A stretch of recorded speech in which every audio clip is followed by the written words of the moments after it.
Bismillah. Assalamualaikum warahmatullahi wabarakatuh. Innal hamdalillah nahmaduhu wa nasta'inuhu wa nastaghfiruh wa na'udzu billahi min syururi anfusina wa min sayyiati a'malina. May yahdihillahu fala mudilla lahu wa may yudlil fala hadiya lahu. Asyhadu an la ilaha illallah wahdahu la syarika lah wa asyhadu anna Muhammadan abduhu wa rasuluh. Allahumma shalli wa sallim wa barik ala sayyidina wa maulana Muhammadin sallallahu alaihi wasallam wa ala alihi wa ashabihi wa man tabi'ahum bi ihsanin ila yaumiddin. Qala Allah Ta'ala fil Qur'anil Karim, ya ayyuhalladzina amanu taqullaha haqqa tuqatih wa la tamutunna illa wa antum muslimun. Hadirin kaum muslimin, Bapak Ibu dan teman-teman sekalian yang semoga senantiasa dirahmati dan berkahi Allah Subhanahu wa taala. Sikap seorang muslim di dalam memandang rizki itu ada tiga. Yang pertama, mereka adalah orang-orang yang pasrah dengan ketentuan Allah Ta'ala dalam masalah rizki, sehingga mereka tidak perlu bekerja, tidak perlu berusaha.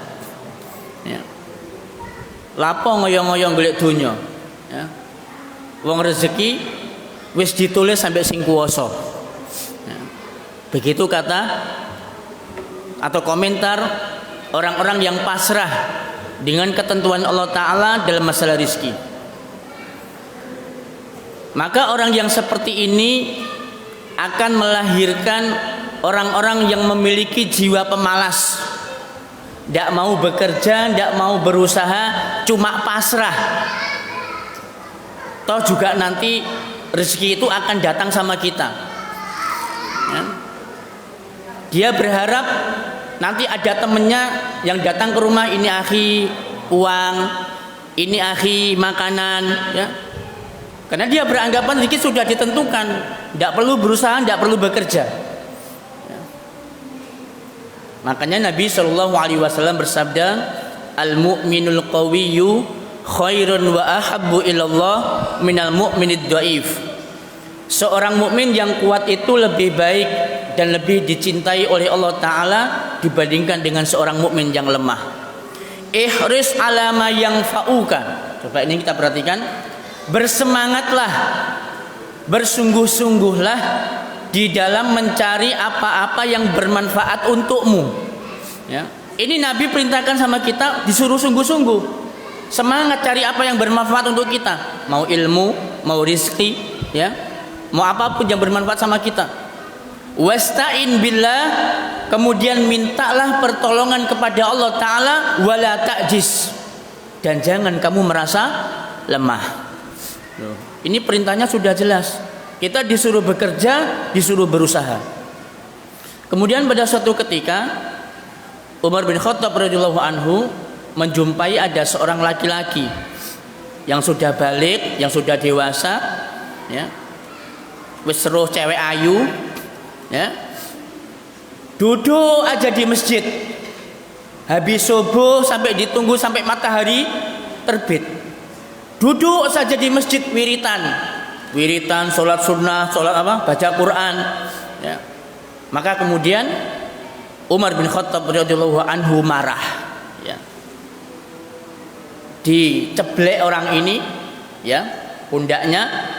Kemudian Umar mengatakan, ukhruj ya Abdullah, keluar kamu wahai hamba Allah. Innallaha la yunzilu minas samai zahaban wala fiddatan. Keluar kamu wahai hamba Allah, sesungguhnya Allah Ta'ala tidak menurunkan hujan emas dan hujan perak dari langit. Ya. Nah ini, ya. Jadi orang-orang yang punya jiwa pemalas ini, mereka menyandarkan sepenuhnya rizki itu kepada Allah Subhanahu wa taala tanpa diiringi dengan bekerja dan berusaha. Ini keliru. Ya, pemahaman yang perlu diluruskan. Sikap yang kedua, seorang muslim dalam memandang rizki, mereka adalah orang-orang yang takut dengan rizkinya Allah. Ya, orang-orang yang takut dengan rizkinya Allah. Ya. Saking takutnya mereka dengan rizki Allah, takut tidak keduman rizki, sampai mereka itu berusaha untuk mencarinya tanpa kenal lelah dan tanpa kenal waktu. Ya. Berangkat pagi, ya, nanti pulangnya petang. Ada pula yang sampai malam baru pulang, jam 9 bahkan sampai jam 12 malam itu baru pulang ke rumah. Ada yang sampai menginap berhari-hari di kantor hanya untuk mengais rezeki. Ya Allah, saya ingat tuh, ya, waktunya musimnya sertifikasi guru. Orang berlomba-lomba untuk mendapatkan sertifikasi, ya, sampai kemudian dia rela meninggalkan keluarganya selama berhari-hari untuk mengikuti pelatihan. Ada yang di Jember, ada yang di Malang. Ya, oke lah, ini ketentuan dari pemerintah, toyib. Ya. Tapi apa yang terjadi? Mereka saking takutnya kalau nggak dapat sertifikasi itu nggak bisa mendapatkan rezeki, nggak keduman rezeki, mereka tinggalkan keluarganya. Yang laki-laki dia tinggalkan istri dan anaknya di rumah. Yang ibu guru, yang perempuan tinggalkan suaminya dan anaknya di rumah, berhari-hari di Jember dan di Malang. Bahkan tidak sedikit di antara mereka yang harus menemui ajalnya. Coba Pak, menemui ajalnya di tempat pelatihan karena kelelahan. Mulai dari jam 7, ya, sampai nanti malam itu pelatihan terus. Pelatihan tugas sampai ada di antara mereka yang meninggal dunia. Saking takutnya kalau nggak sertifikasi nggak keduman rizki. Tuh. Ada lagi yang saking takutnya dia kepada rizki, takut nggak keduman tadi itu, ada yang sampai melalaikan akhirat. Ya, sampai melalaikan akhirat. Nggak sedikit kan yang seperti ini. Ya. Dulu, ya waktunya dia dikasih kesempitan hidup sama Allah Subhanahu wa taala. Ya. Dia rajin ke masjid, ya, rutin datang ke kajian, ya. Senin, Selasa, Rabu, bahkan dalam satu minggu dia full ikut kajian terus, nggak pernah absen, dan selalu duduknya di depan sama catatan. Ya, masya Allah kan, luar biasa. Namun ketika Allah Subhanahu wa taala menguji dengannya, dengan sedikit diluaskan rizkinya, ya, disitulah kemudian dia mulai nih, ya. Kalau yang semula kajiannya seminggu dia full, sekarang berkurang, seminggu cuma 4 kali, nanti berkurang lagi seminggu 3 kali, sampai kemudian seminggu cuma dia datang sekali, sampai kemudian dia datang masbuk, ya, datangnya duduk di paling belakang, tidak bawa catatan, ya, sampai kemudian dia sama sekali tidak pernah datang ke masjid, ya, tidak pernah datang ke masjid. Kenapa tidak datang ke masjid? Karena dia disibukkan dengan mencari rizki. Takut kalau dia nanti sholat berjamaah di masjid, rizkinya akan hilang. Ada orang yang semacam itu, ya. Nah, kemudian ada lagi orang-orang yang saking takutnya mereka tidak keduman rizki, sampai mereka itu menghalalkan segala cara. Tidak peduli sudah, ini hartanya dari haram apa enggak, ya. Makanya Nabi SAW mengatakan, sayati 'alan nasi zamanun la yuballil mar'u bima akhadzal mal. Akan datang masanya nanti kepada manusia suatu masa di mana orang itu tidak lagi peduli dengan dari mana dia itu mendapatkan hartanya. Amin halalin amin haramin. apakah hartanya itu dari jalan yang halal atau dari jalan yang haram. Ya. Maka korupsi jadi hal yang biasa, menipu dalam jual beli jadi hal yang lumrah, jual beli jabatan menjadi hal yang lumrah, suap menyuap ketika dia mendapatkan jabatan satu hal yang wajar, ya, karena dia takut nggak keduman rizki kalau tidak korupsi, dia takut nggak keduman rizki kalau tidak pakai suap, dia takut nggak keduman rizki kalau tidak jual beli jabatan, dia takut tidak keduman rizki ketika dia tidak menipu dalam jual beli atau berbohong, sumpah palsu dalam jual beli, ya. Nah, padahal jamaah sekalian, ya, kita harus paham dan mengerti bahwa rizki itu tidak pernah keliru. Rizki itu tidak mungkin pernah bisa tertukar dan salah alamat. Ya, antum harus yakin itu. Ya, rizki tidak mungkin keliru. Rizki tidak mungkin tertukar dan salah alamat. Tidak mungkin. Ya. Ada seorang ustadz bercerita. Ya, ada salah seorang ustadz, beliau bercerita. Beliau kalau setiap kali ngisi kajian itu datang bersama dengan sopirnya, datang sama sopirnya, dan panitia kajian itu biasa ngasih amplop itu dua, satu untuk ustadznya, satu untuk sopirnya. Sampai ketika sang ustadz ini selesai mengisi pengajian, nerimalah dia amplop, sopirnya juga nerima amplop, ya. Ketika sang ustadz sudah masuk ke dalam mobil, dibukalah itu amplop, ya, dibuka amplop, ternyata isi amplopnya itu jumlahnya 300.000, isi amplopnya jumlahnya 300.000. Sang ustadz dengan nafas yang panjang, agak-agak sedikit gimana begitulah, ya, wong biasanya tidak terima segitu, ya, biasanya tidak terima segitu. Ini sopirnya ketika mungkin sudah dibuka ya sama sopirnya, sang ustadz tanya, antum dikasih sama panitianya? Iya ustadz. Alhamdulillah, dapat berapa? Dapat 1,5 juta. Coba bayangkan, ya. Dan ini ustadz tidak pernah gini, oh keliru amplopnya, itu amplopnya saya 1,5 juta, ini punya antum yang 300.000. Enggak, ya. Ustadz tidak mengatakan keliru amplopnya, enggak. Tapi beliau diam saja sambil dalam hati mengatakan, insya Allah ini tidak mungkin tertukar rezekinya. Mungkin memang sudah jatahnya sopir saya dapat uang 1,5 juta. Saya hari ini dapat uang 300.000. Coba bayangkan, kan keliru nih, tertukar. Apa mungkin tertukar? Enggak tertukar. Ini skenario yang sudah dibikin oleh Allah Subhanahu wa taala, yang memang ustadz itu rezekinya dapat 300.000 dan ini sopir dapat 1,5 juta. Kemudian sopirnya cerita, alhamdulillah ustadz, Allah ternyata mendengarkan doa saya. Anak saya habis ini mau menjalani operasi ustadz, perawatan, dan biaya yang harus saya keluarkan 1,5 juta. Pas dengan nilai amplopnya. Coba Bapak Ibu sekalian, ya. Ini apa ini? Ya. Allah memang sengaja membuat demikian.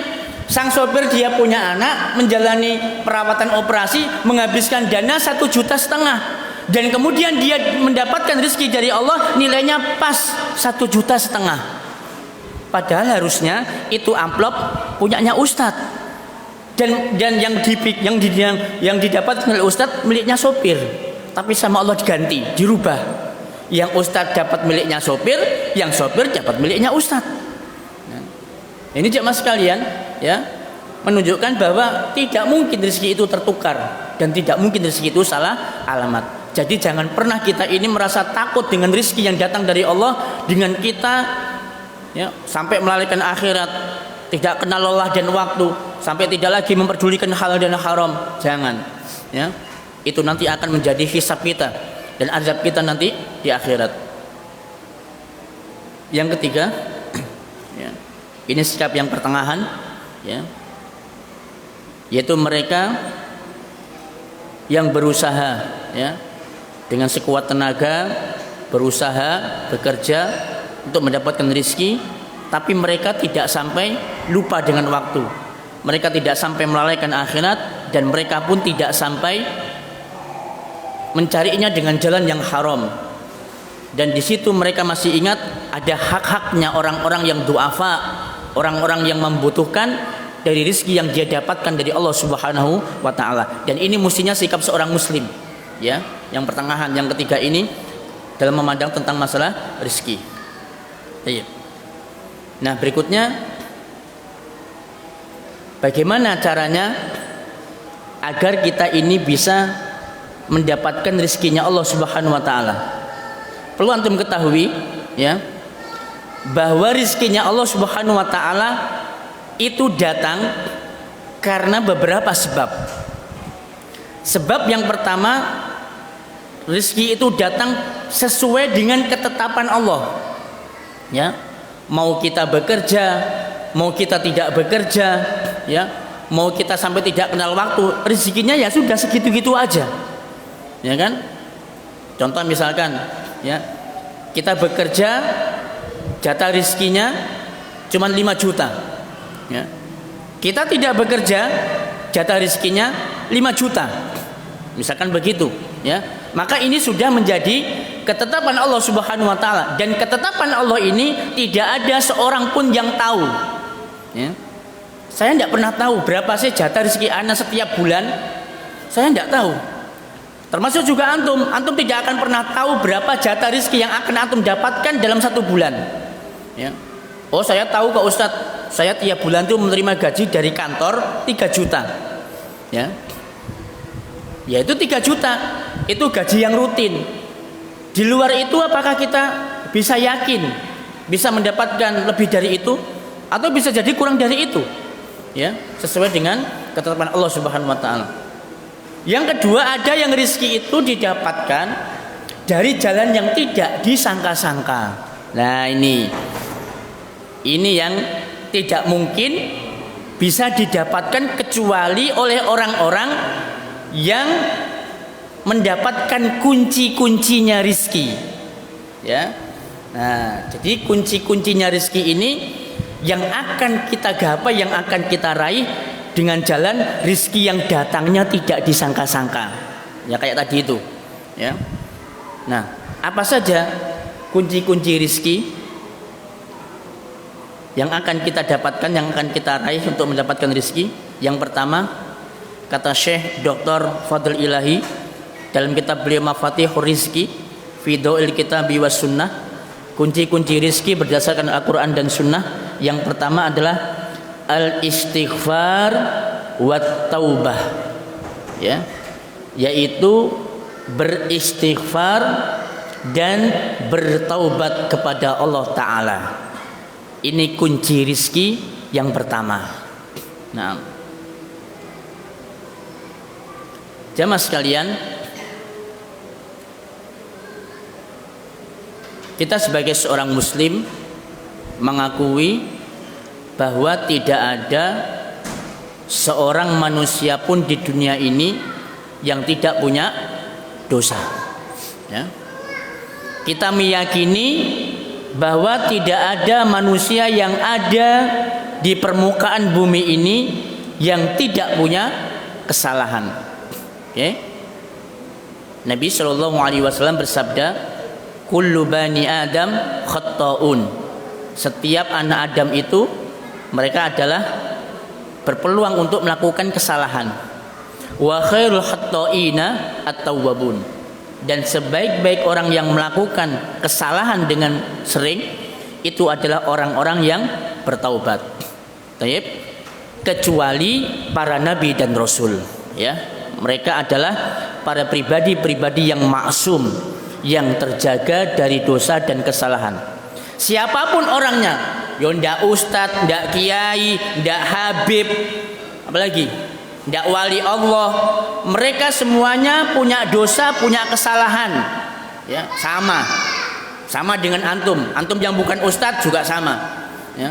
Kita yang bukan kiai, bukan habib sama, kita tempatnya dosa, kita tempatnya kesalahan. Hanya para nabi dan rasul yang mereka itu maksum. Nah, sekarang bagaimana sikap seorang muslim ketika dia itu melakukan dosa dan kesalahan? Ya.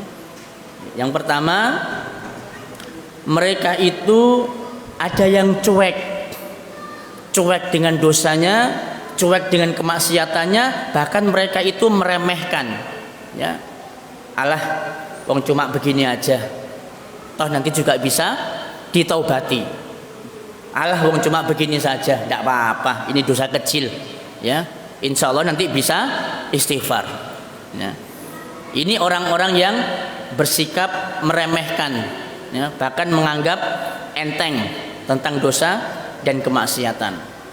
Padahal jamaah sekalian, seorang muslim itu adalah orang-orang yang memang benar-benar mempunyai rasa takut dengan dosanya. Ya.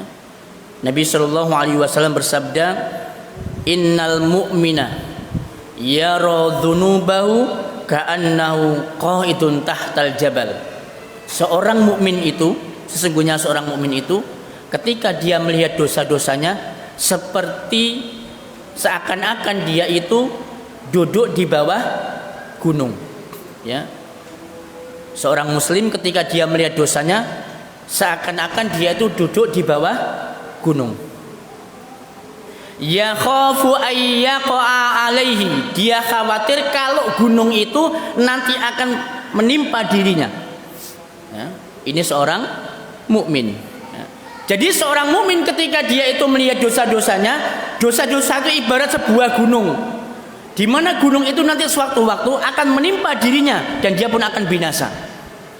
Ini harus seorang mukmin. Tapi sebaliknya, wa innal fajira yara dzunubahu kadzubabin marra ala anfihi. Orang yang fajir, orang yang durjana, orang-orang kafir, orang-orang munafikun, ya, orang-orang fasik, orang-orang fajir, ketika dia itu melihat dosa-dosanya, alah, wong cuma gini aja kok bisa ditobati. Kadzubabin, seperti seekor lalat, marra ala anfi, yang hinggap di hidungnya. Ya. Faqala bihi hakadha fatar. Ya.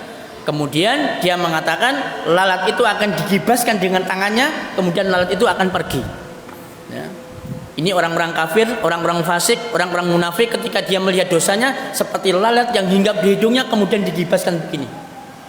Ya.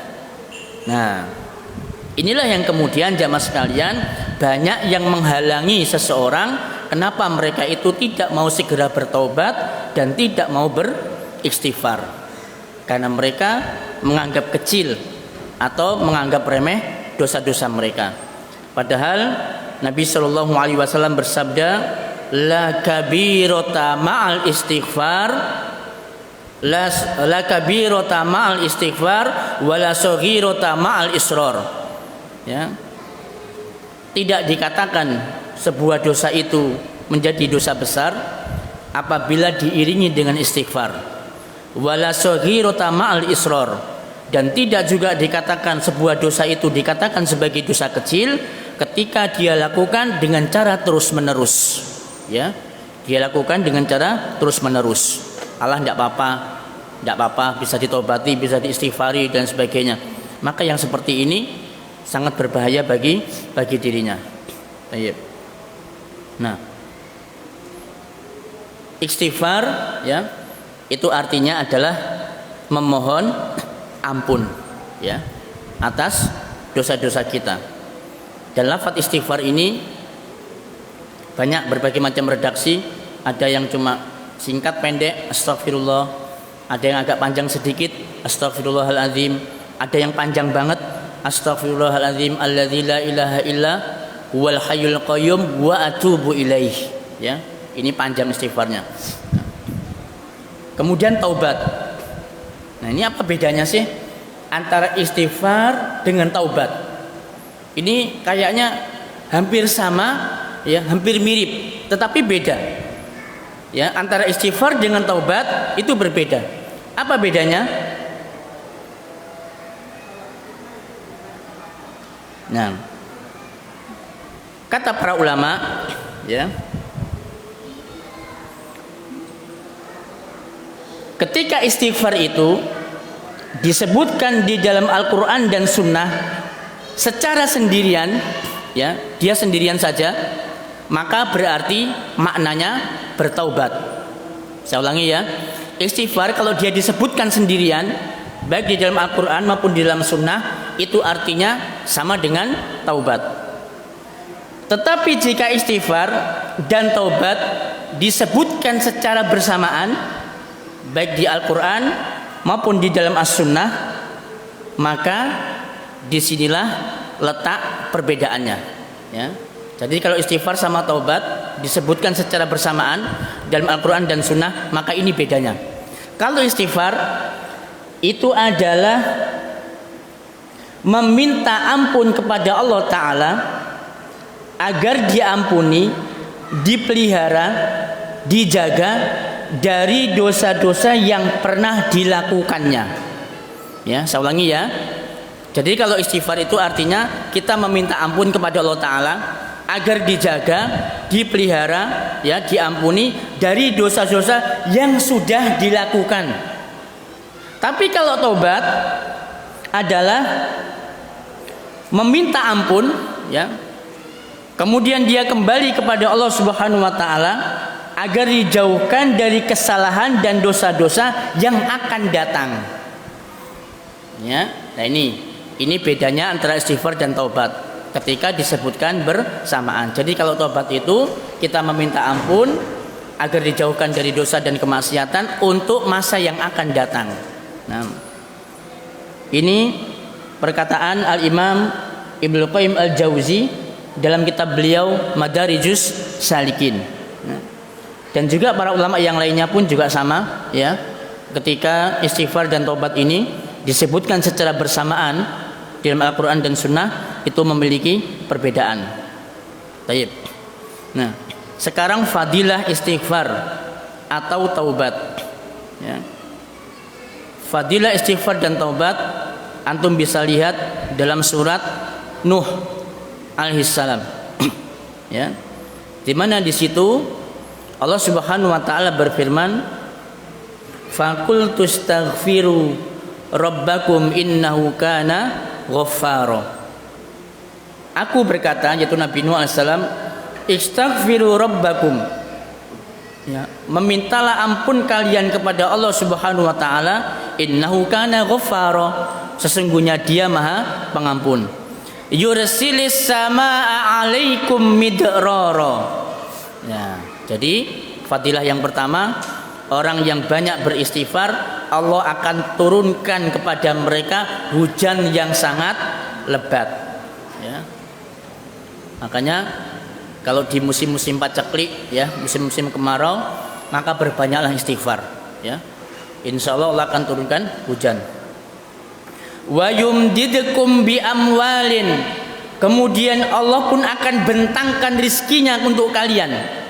Wa yumdidkum bi amwalin wa banina, kemudian Allah karuniakan kepada kalian anak-anak keturunan. Nah, ini bagi pasangan suami istri yang sudah 5 tahun, sudah 10 tahun belum dikarunianya, perbanyak istighfar. Suaminya perbanyak membaca istighfar, istrinya perbanyak membaca istighfar, ya. Wa yaj'al lakum jannatin, ya, wa yaj'al lakum anhara, kemudian Allah jadikan untuk kalian jannatin, kebun-kebun, wa anhara, dan juga sungai-sungai, ya. Ini fadilah dari istighfar, ya. Mampu menurunkan hujan, mendatangkan rizki, bisa membuat kita mempunyai anak dan keturunan kita, ya.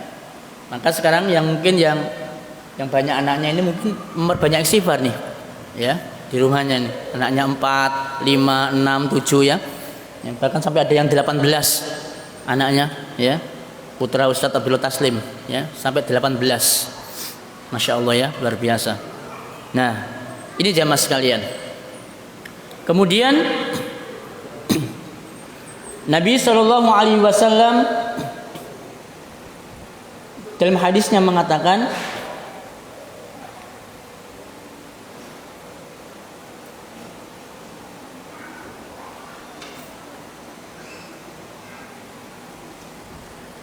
man aksarul istighfar barang siapa yang memperbanyak istighfar, ya, yaj'alallahu lahu min kulli hammin mahroja, min kulli hammin faroja. Allah jadikan di setiap kesedihannya itu kegembiraan. Wa min kulli dikin mahroja, dan Allah jadikan dari setiap kesempitannya itu adalah jalan keluar. Ya, barang siapa yang memperbanyak istighfar, Allah jadikan di setiap kesedihannya itu kesenangan, kebahagiaan, dan dari setiap kesempitannya itu adalah jalan keluar. Ya. Ya. Suatu ketika Umar bin Khattab radhiyallahu an, ya, itu ketika mengalami musim paceklik, ya, kemarau yang panjang, itu beliau melakukan sholat istisqa, ya. Dan beliau tidak berdoa meminta hujan, tidak, tetapi beliau malah justru memperbanyak istighfar setelah sholat istisqa. Maka kemudian membuat kaum muslimin bertanya, ya, ya Amirul Mukminin, ya, wahai Amirul Mukminin, mengapa Anda tidak berdoa meminta hujan? Ya. Maka beliau kemudian mengatakan, sesungguhnya saya sedang mengetuk-ngetuk pintu langit dengan istighfar, karena pintu langit itulah yang akan menurunkan hujan. Kemudian beliau membacakan surat Nuh yang barusan kita simak. Ya. Kemudian Imam Hasan Al-Basri ketika beliau menerima curhatan dari beberapa orang yang pertama mengatakan, ya Imam, sesungguhnya di tempat kami tidak pernah turun hujan. Maka beliau mengatakan, perbanyak istighfar. Datang orang yang kedua, wahai Imam, di tempat kami tidak punya anak, ya, kami sudah menikah 5 tahun 10 tahun tapi kami nggak punya anak. Maka Imam Hasan Al-Basri mengatakan, perbanyak istighfar. Ya. Wahai Imam, kami ini dalam kehidupan sempit, ya, rezeki kami sempit. Maka beliau mengatakan, berbanyak istighfar. Ya.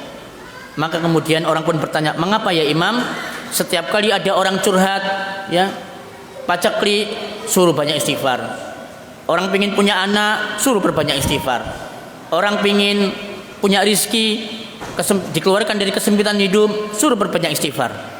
Maka kemudian beliau pun mengatakan, bukankah Allah Subhanahu wa taala sudah berfirman di dalam Al-Qur'an surat Nuh? Kemudian beliau menyampaikan surat Nuh. Ya. Nah, kemudian fadilah yang berikutnya, orang yang memperbanyak istighfar dan taubat itu adalah setiap permohonannya akan dikabulkan oleh Allah Ta'ala. Ya, saya ulangi ya, setiap doa dan permohonannya itu akan dikabulkan oleh Allah Ta'ala. Kisah ini dialami oleh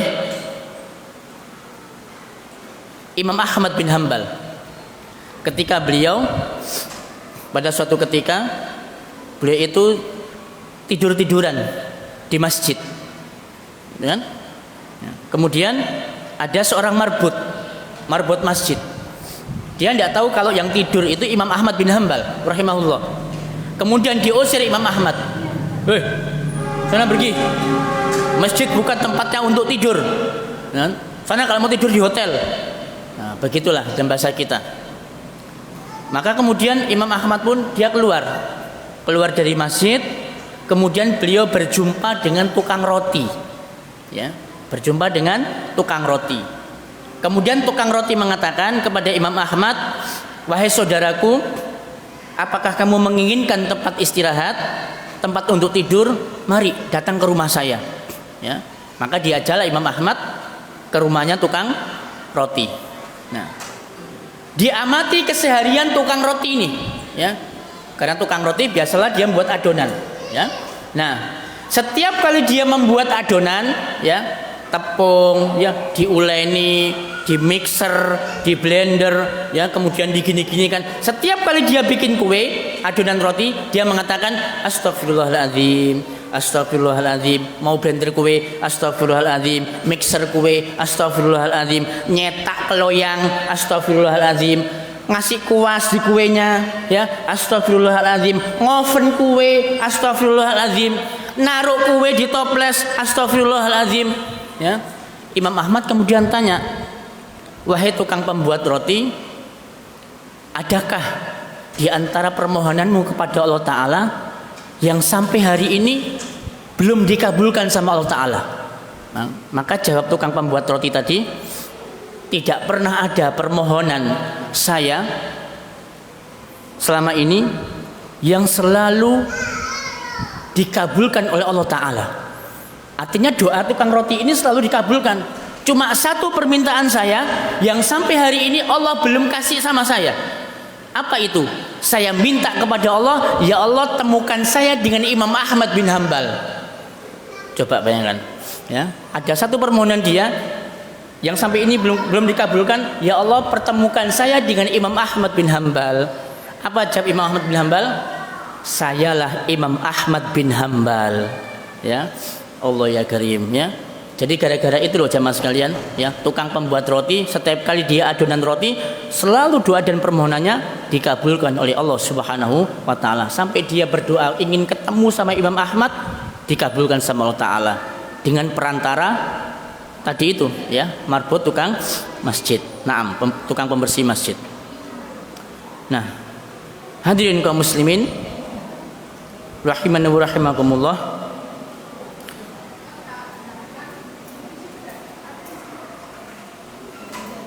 Para ulama mengatakan bahwa istighfar atau taubat yang bisa mendatangkan rezeki adalah istighfar dan taubat yang bersesuaian antara mulut dengan hati, ya, antara mulut dengan hati, ya. Maka orang yang mengucapkan istighfar dan bertaubat yang tidak bersesuaian antara mulut dengan hati, mulutnya mengucapkan istighfar tapi perilakunya tetap seperti itu, ya. Lihat ada pemandangan yang bagus, menyenangkan, ya, mulutnya istighfar, astagfirullahaladzim, ya, astagfirullahaladzim, tapi gini Pak, ya dia izin lah, ya.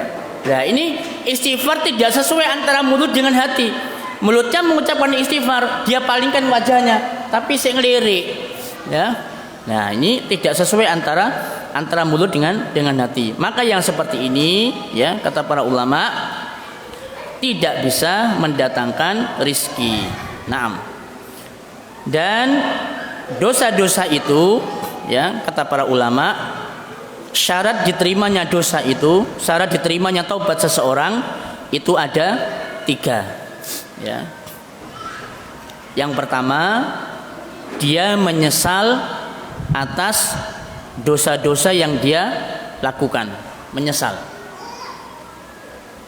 Yang kedua, dia meninggalkan dosa-dosa dan kemaksiatan yang sudah pernah dia lakukan, ya. Apa ada orang yang meninggalkan dosa kemaksiatan tapi tidak menyesal? Ada, ya.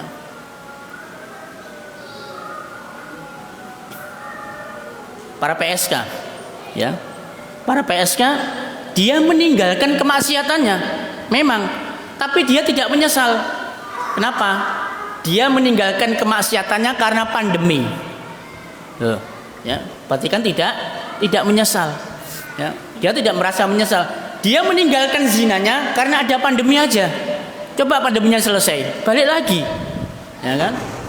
Orang meninggalkan merokok, ya, dia tinggalkan merokok, ya. Ada orang yang menyesal karena memang rokok itu ada yang haram, ya, hukumnya haram. Ada yang meninggalkan rokok tapi tidak menyesal, ya, tidak menyesal. Tapi karena apa namanya, takut membahayakan kesehatan. Atau dia meninggalkan rokok karena sungkan sama temannya. Duh, todus kok, ya. Ini teman ini sering ikut pengajian, ya. Dia malu, sungkan kalau di depannya itu merokok, makanya dia tinggalkan rokok. Atau dia ketemu sama orang tuanya, ya, Dia tinggalkan rokok. Kenapa? Karena sungkan. Karena sungkan, karena malu, karena takut. Dan dia tinggalkan rokok tidak menyesal.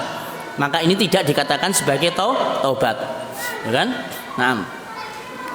Yang ketiga, dia tidak akan mengulangi lagi, ya, tidak akan mengulangi lagi dosa atau kemaksiatan yang sudah dia lakukan.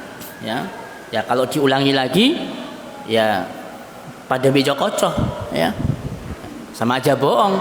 Ya, dia istighfar, dosa lagi, istighfar, dosa lagi, istighfar, dosa lagi. Ya, nah, kemudian syarat yang keempat, apabila dosa itu berkaitan dengan seorang hamba, ya, dengan sesama manusia, maka syaratnya ditambah satu. Dia harus meminta maaf, minta supaya dihalalkan, ya, karena dia sudah menyakiti seorang muslim. Ketika dia mampu untuk meminta maaf dan orang itu masih hidup. Orang itu masih hidup. Kalau sudah meninggal dunia gimana Ustadz? Ini orang pernah kita zolimi. Kita mau minta maaf, orangnya sudah meninggal. Gimana ini tobatnya kita? Ya, para ulama mengatakan, antum doakan kebaikan orang yang pernah antum sakiti di dunia. Ya, doakan kebaikan. Ya Allah, limpahkan rezekinya. Ya Allah, harmoniskan rumah tangganya. Ya Allah, misalkan ampuni dosa-dosanya, luaskan kuburnya, selamatkan dia dari fitnah kubur. Itu doa-doa kebaikan, ya. Kemudian antum bersedekah atas namakan orang yang pernah antum zolimi, ya. Itu kalau orang yang kita zolimi dia sudah meninggal dunia dan kita ingin minta maaf, nggak bisa. Antum doakan dia dengan kebaikan, kemudian antum sedekah atas namakan orang yang antum zolimi. Nah, syarat yang kelima, ya, syarat diterimanya taubat atau istighfar adalah kita tidak ujub, ya, tidak ujub. Ujub itu apa sih? Berbangga diri dengan kebaikan dan amal soleh. Nah, apa dalilnya? Dalilnya Rasul Shallallahu Alaihi Wasallam menceritakan kepada para sahabat bahwa ada seorang alim, ya, seorang ahli ibadah, yang satunya ahli maksiat.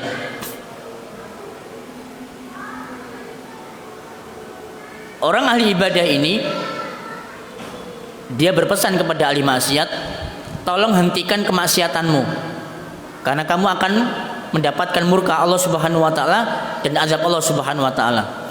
Ternyata ahli maksiat ini dia tidak mau berhenti. Sampai kemudian ahli ibadah ini dia jengkel, sakit hati, kemudian dia kecewa. Kemudian dia mengatakan, kalau begini caranya, demi Allah, Allah Subhanahu wa taala tidak akan mengampuni dosa-dosamu. Nah, akhirnya Allah wafatkan dua orang ini. Yang satunya ahli ibadah, yang satunya ahli maksiat. Ini yang masuk neraka yang mana nih? Yang ahli ibadah apa ahli maksiat? Ahli maksiat kan? Harusnya ya. Nah, tetapi nanti di akhirat beda. Allah tukar. Yang ahli maksiat dia itu masuk ke dalam surga, yang ahli ibadah masuk ke dalam neraka. Apa sebabnya? Sebabnya adalah karena ahli ibadah ini dia ujub, dia takabur, dia berbangga diri dengan kebaikan dan amal soleh yang dia lakukan. Kemudian dia meremehkan orang-orang yang ahli maksiat. Sampai-sampai dia memberikan vonis, kalau kamu mati, kamu tidak akan diampuni sama Allah Ta'ala. Nah, akhirnya apa yang terjadi? Kedua orang ini kemudian disidang, ya. Yang ahli ibadah ini dikatakan kepadanya, ya, bagaimana mungkin kamu akan memberikan vonis bahwa seorang hamba itu tidak akan diampuni, padahal yang mampu memberikan ampunan itu adalah aku. Kamu telah mendahului hakku, ya, karena kamu telah berbangga diri dan kamu sombong dengan amal solehmu. Nah, akhirnya orang ini ahli ibadah tidak diampuni dosanya, maka dia dimasukkan ke dalam neraka. Dan ahli maksiat ini dia diampuni dosanya oleh Allah dan dia masuk surga karena rahmatnya Allah Subhanahu wa taala. Nah, ini jamaah sekalian, ya. Jadi syarat taubat yang dijelaskan oleh para ulama itu ada 5. Ya. Tayyib. Itu ya. Kunci rizki yang pertama itu adalah memperbanyak istighfar dan taubat, mampu mendatangkan rizki. Tayyib. Mungkin sambil menunggu waktu azan, mungkin ada yang mau bertanya atau ada yang mau disampaikan, dipersilahkan. Monggo yang mau azan dulu. Sambil menyiapkan pertanyaan, nggih, sebentar. Yang azan siapa?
Monggo Mas yang mau bertanya. Waalaikumsalam warahmatullahi wabarakatuh.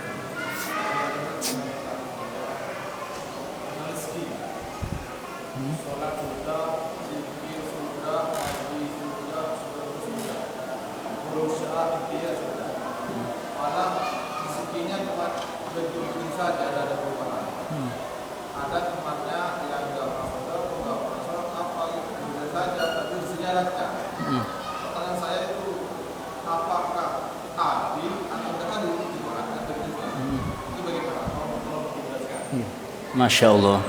Sebuah pertanyaan yang bagus. Ustadz, saya ini sholat sudah, ya. Kemudian sodako juga sudah. Kemudian istighfar juga sudah. Tapi rezeki saya kok gitu-gitu aja. Sedangkan teman saya ini ya hampir bisa dikatakan tidak pernah ibadah, ya, tidak pernah sholat, tapi rezekinya lancar-lancar dan bahkan bisa melampaui saya. Nah, ini apakah Allah tidak adil atau bagaimana ini? Nah, jawabannya, ya, dengan hikmah dan keadilan Allah Subhanahu wa taala, Allah sempitkan rizki sebagian orang dan Allah lapangkan rizki sebagian orang. Bukan karena Allah tidak adil, justru karena keadilan Allah itulah Allah sempitkan sebagian, Allah lapangkan sebagian. Nah, apa hikmahnya?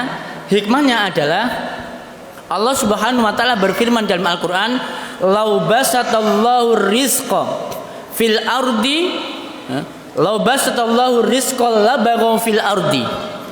Andaikan Allah Subhanahu wa taala bentangkan rizkinya, ya, kepada setiap orang, ya, tidak pandang bulu si A, si B, si C, Allah bentangkan rizki kepada mereka, labaghaw fil ardi, maka niscaya mereka akan menjadi orang-orang yang melampaui batas di muka bumi ini. Ya, jadi hikmahnya agar kita ini tidak melampaui batas. Jadi bisa jadi orang yang disempitkan rizkinya oleh Allah meskipun sudah banyak ibadahnya, karena Allah tahu kalau andaikan orang ini dilapangkan rizkinya, maka dia jadi orang yang tidak taat. Dia jadi orang yang tidak taat, dia jadi orang yang jauh dari Allah, bahkan dia jadi orang yang melampaui batas di muka bumi ini. Dan Allah tidak ingin itu terjadi sama orang ini.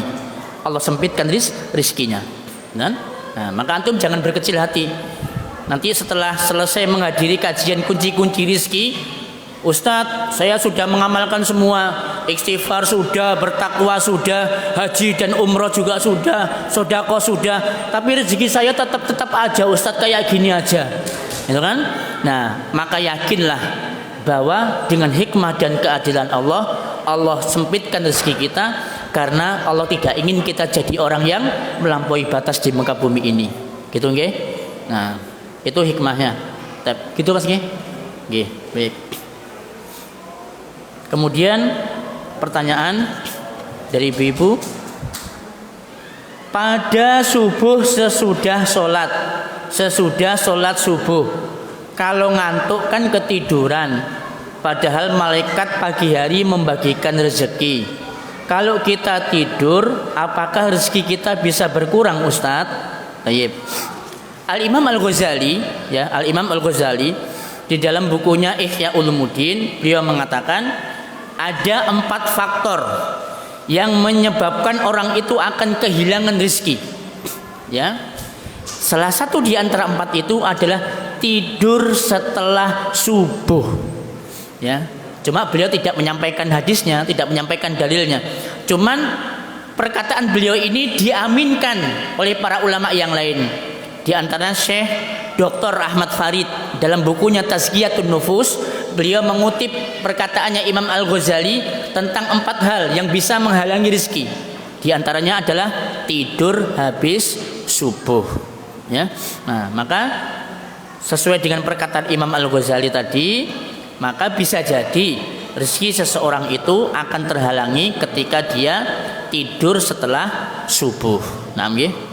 Wallahu a'lam bishawab. Naam.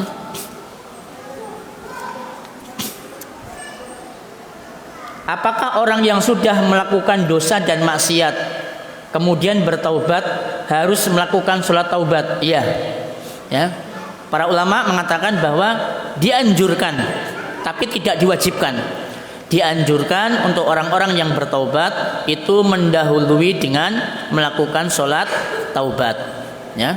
Bahkan ada di antara mereka yang sampai mewajibkan, ya, wajib melakukan sholat taubat sebelum kita bertobat kepada Allah Subhanahu wa taala.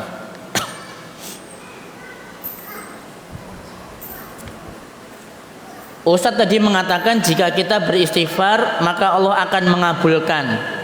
Ana juga pernah dengar hadis, jika membaca la ilaha illa anta subhanaka inni kuntu minadz zalimin, maka Allah kabulkan. Jadi yang lebih utama yang mana, Ustadz? Tayyib. Kalau kita dalam keadaan mengalami kesempitan dan kesusahan, yang sifatnya itu mendesak, paham ya? Yang sifatnya mendesak, mau tidak mau harus segera diselesaikan, maka pakai doa la ilaha illa anta subhanaka inni kuntu minadz zalimin. Ini doanya Nabi Yunus alaihissalam. Ketika beliau dalam posisi di perut ikan, beliau dalam keadaan kegelapan ya, benar-benar terdesak posisinya, ya sempit benar hidupnya, maka beliau membaca ini, la ilaha illa anta subhanaka inni kuntu minadz zalimin. Kalau kita mengalami kesempitan hidup yang sifatnya harus diselesaikan hari itu juga, antum baca doa ini. Tapi kalau antum sifatnya punya kesempitan hidup tapi tidak mendesak, artinya tidak butuh sekarang, maka memperbanyak istighfar, astagfirullahaladzim, astagfirullahaladzim, dan seterusnya ya. Ini jadi itu ya, antara istighfar dengan la ilaha illa anta subhanaka inni kuntu minadz zalimin. Wallahu a'lam bishawab. Nah, terakhir, bagaimana kalau kita mampu membeli baju seharga 1 juta? Oh bunak ya, baju harganya 1 juta, sedang fungsi sama dengan harga baju 200.000. Apakah ini termasuk hidup boros dan kita tergolong mampu membeli baju 1 juta karena bahan kain yang beda dan jahitnya yang beda? Nah, teman-teman sekalian, Rasulullah Shallallahu Alaihi Wasallam itu bersabda, barang siapa yang mampu meninggalkan sesuatu yang dia mampu untuk meninggalkannya, padahal dia mampu. Saya ulangi ya, barang siapa yang mampu meninggalkan sesuatu yang dia mampu untuk melakukannya, maka nanti dia pada hari kiamat akan dipanggil oleh Allah Subhanahu wa taala dan disuruh milih pakaian mana yang akan dia ambil. Ya, ini. Jadi ini keutamaan bagi orang-orang yang mampu meninggalkan sesuatu yang dia itu mampu untuk melakukannya, tapi dia tinggalkan. Ya, dia mampu beli baju 1 juta, ya karena dia kaya, tapi dia tinggalkan itu karena mengharapkan keridhaan Allah. Dia cuma beli baju 200.000. Maka yang seperti ini besok pada hari kiamat dia disuruh milih sama Allah, ya baju mana yang dia atau tempat mana yang akan dia pilih. Ya, jadi ini keutamaannya. Nah, maka dalam masalah ini ya, yang lebih baik adalah kita meninggalkan barang-barang mewah meskipun kita itu mampu melakukannya. Maka mending ya bajunya belikan yang 200.000 atau yang 500.000, yang 500.000 kita sedekahkan. Kan ajib tuh, ya kan? Nah, daripada kita beli baju harganya 1 juta, kata Nabi Shallallahu Alaihi Wasallam, sesungguhnya rizki kalian itu tidak lain adalah 3 perkara. Ya, rizki yang kita miliki itu 3 perkara. Yang pertama, ma'akalta wa afnaita. Apa yang kita makan, kemudian yang kita makan itu kemudian akan sirna. Nah, jadi antum makan, itu rizki kita yang masuk. Nanti hasil akhirnya akan memperbanyak isinya septic tank, ya, itu kan. Nah, yang kedua, maka sauta wa ablaita. Apa yang kamu pakai, apa yang kamu kenakan, baju, kendaraan, ya, rumah, apa yang kamu pakai, wa ablaita. Nanti yang apa kamu pakai, yang kamu kenakan itu akan usang. Baju 1 juta, berapa lama sih bertahannya? Ya, mungkin 1 tahun, 2 tahun, 5 tahun. Setelah itu jadi apa? Jadi lapnya pawon, ya kan? Jadi gombalnya istri kita di dapur nanti. Atau kadang dibuat keset, ya bisa jadi dibuat keset, akan usang.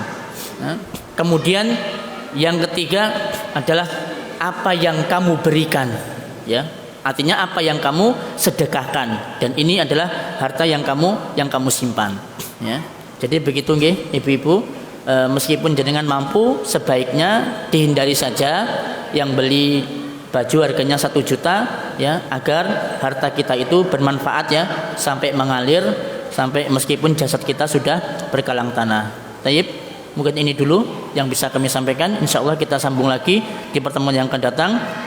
Terima kasih atas segala perhatian. Kurang lebihnya mohon maaf atas segala kekurangan. Ihdinas siratal mustaqim. Subhanakallahumma wa bihamdika asyhadu an la ilaha illa anta astaghfiruka wa atubu ilaik. Wassalamualaikum warahmatullahi wabarakatuh.